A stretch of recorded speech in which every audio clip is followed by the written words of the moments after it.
GST late fee 200 rupees per day. A penalty is 10,000 rupees. File now to avoid more charges. आज बात करते हैं GST late fees की, एक ऐसा टॉपिक जो बहुतों को परेशान करता है। तो चलिए आज इसके सारे नियम कानून को एकदम आसान भाषा में समझते हैं। इसे आप एक पेनल्टी प्लेबुक जैसा मान सकते हैं जो सेक्शन 47 के हर दांव पेज को समझने में मदद करेगी। अच्छा, सच बताइए, क्या कभी जीएसटी फाइलिंग की डेडलाइन मिस हुई है? अगर हाँ, तो इसमें कोई बड़ी बात नहीं है। ऐसा अक्सर हो जाता है और फिर जो लेट फीस का चक्कर शुरू होता है वो सिरदर्द बन जाता है। तो बस आज इसी उलझन को हमेशा के लिए खत्म करते हैं। तो इस प्लेबुक का पहला चैप्टर जीएसटी का लेट फीस नियम। देखिए, जीएसटी लेट फीस का जो पूरा खेल है ना, वो सेक्शन 47 के आसपास ही घूमता है। यही वो कानून है जो सब कुछ तय करता है। पेनल्टी कब लगेगी, क्यों लगेगी और हाँ, सबसे जरूरी, कितनी लगेगी। तो ये सेक्शन 47 है क्या? ये सीजीएसटी एक्ट 2017 का वो कानूनी हिस्सा है जो जीएसटी रिटर्न देर से भरने पर लेट फीस लगाता है। मतलब समझिए कि यही वो रूल है जो लेट फीस को लीगल बनाता है। जैसे ही कोई रजिस्टर्ड टैक्स पेयर टाइम पर रिटर्न फाइल करने से चूका, समझिए सेक्शन 47 अपने आप एक्टिवेट हो गया। अब देखिए, इस सेक्शन 47 की एक खास बात है, इसे ना बहुत ही लॉजिकली बनाया गया है। मतलब ऐसा नहीं कि सब पर एक ही डंडा चलेगा। कानून बनाने वालों ने अलग अलग तरह के रिटर्न्स के लिए अलग अलग नियम बनाए हैं। तो चलिए एक एक करके इन दोनों को समझते हैं। तो सबसे पहले बात करते हैं रेगुलर रिटर्न्स की फीस के बारे में, जो सेक्शन 47(1) में आती है। ये वो नियम है जिससे ज्यादातर बिजनेस का पाला पड़ता है, क्योंकि ये सबसे कॉमन रिटर्न्स पर लागू होता है। तो नियम सीधा है, हर दिन की देरी के लिए 100 रुपए की लेट फीस। अब इसमें एक मजेदार बात है, ये 100 रुपए असल में 2 टुकड़ों में बटे हैं, 50 रुपए सीजीएसटी के और 50 रुपए एसजीएसटी के। मतलब जो पेनल्टी है वो केंद्र और राज्य सरकार दोनों के कानूनों के तहत बराबर बराबर लगती है। लेकिन यहाँ एक राहत की बात भी है।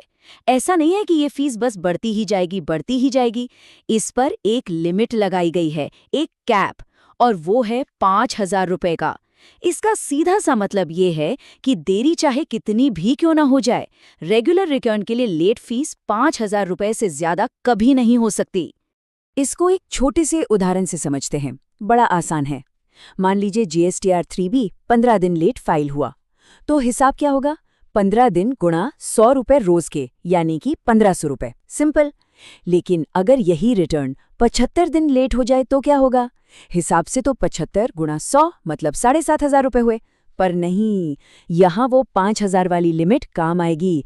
तो फीस सिर्फ 5,000 रुपए ही लगेंगी, उससे 1 पैसा ज्यादा नहीं। अच्छा, तो अब सवाल ये उठता है कि ये जो 100 रुपए रोज और 5,000 की लिमिट वाला नियम है, ये किन किन रिटर्न्स पर लागू होता है? तो ये लागू होता है जीएसटीआर 1 यानी आउटवर्ड सप्लाई वाले रिटर्न पर, जीएसटीआर 3B पर जो मंथली या क्वार्टरली समरी होती है, फाइनल रिटर्न पर जो रजिस्ट्रेशन कैंसिल होने पर भरा जाता है, और हाँ, टीसीएस रिटर्न पर भी जो ई कॉमर्स ऑपरेटर्स के लिए होता है। चलिए अब आते हैं प्लेबुक के दूसरे हिस्से पर। ये है एनुअल रिटर्न की फीस, जो सेक्शन 47(2) में बताई गई है। और हाँ, यहाँ पर नियम थोड़े से अलग हैं और थोड़े सख्त भी। यहाँ पर जो रोज की पेनल्टी है वो सीधी डबल हो जाती है, 200 रुपए हर दिन के। और ये भी वैसे ही बंटी होती है, 100 रुपए सीजीएसटी और 100 रुपए एसजीएसटी। इससे एक बात तो साफ है कि सरकार एनुअल रिटर्न की फाइलिंग को लेकर कहीं ज्यादा सीरियस है। और यहाँ एक और बहुत बड़ा ट्विस्ट है। इस केस में जो मैक्सिमम फीस है वो कोई फिक्स्ड अमाउंट नहीं है, जैसे 5,000 था। नहीं, यहाँ पर लिमिट है उस स्टेट या यूनियन टेरिटरी में हुए बिजनेस के टर्नओवर का 0.25%। इसका सीधा सा मतलब ये हुआ कि जितना बड़ा बिजनेस उतनी ही बड़ी मैक्सिमम पेनल्टी का रिस्क। चलिए इसका भी एक उदाहरण देख लेते हैं। मान लीजिए किसी बिजनेस का एक स्टेट में टर्नओवर है 50 लाख रुपए, तो अब इसकी मैक्सिमम लेट फीस कितनी होगी? 50 लाख का 0.25% निकालिए, ये हुआ 12,500 रुपए।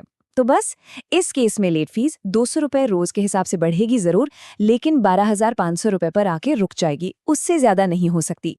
हाँ, एक बात का ध्यान रखना बहुत जरूरी है, ये जो 200 रुपए रोज और टर्नओवर का 0.25% वाला नियम है, ये सिर्फ और सिर्फ जीएसटीआर 9 यानी एनुअल रिटर्न के लिए है। और ये रिटर्न भी सिर्फ उन बिजनेसेस के लिए जरूरी है जिनका टर्नओवर एक फाइनेंशियल ईयर में 2 करोड़ रुपए से ज्यादा होता है। तो अब तक हमने दोनों तरह के नियम तो समझ लिए। अब बात करते हैं कुछ और ज़रूरी डिटेल्स और कुछ प्रैक्टिकल टिप्स की जो हमेशा काम आएंगी और पेनाल्टी से बचाने में मदद करेंगी। ये टेबल देखिए, एक ही नज़र में सब कुछ साफ कर देती है। एक तरफ रेगुलर रिटर्न्स जहां रोज़ की फीस 100 रुपया है और मैक्सिमम लिमिट 5,000 रुपये, एकदम फिक्स्ड। और दूसरी तरफ एनुअल रिटर्न जहां रोज़ की फीस सीधी डबल यानी 200 रुपया है और मैक्सिमम लिमिट फिक्स नहीं बल्कि टर्नओवर पर डिपेंड करती है। बिल्कुल क्लियर। अब कुछ ऐसी बातें जिन पर ध्यान देना बहुत बहुत ज़रूरी है क्योंकि लोग अक्सर इन्हें भूल जाते हैं। सबसे पहली और सबसे ज़रूरी बात, निल रिटर्न पर भी लेट फीस लगती है। जी हाँ, अगर कोई बिजनेस नहीं भी हुआ है तब भी ड्यू डेट पर निल रिटर्न फाइल करना ज़रूरी है, वरना पेनाल्टी लगेगी। दूसरी बात, लेट फीस और टैक्स पर लगने वाला ब्याज, ये दोनों अलग अलग चीज़ें हैं, इन्हें एक मत समझिए। और हाँ, एक अच्छी खबर ये है कि सरकार के पास पावर है कि वो नोटिफिकेशन के जरिए लेट फीस माफ कर सकती है, जैसा हमने कोरोना के टाइम पर या पोर्टल में दिक्कत आने पर कई बार देखा भी है।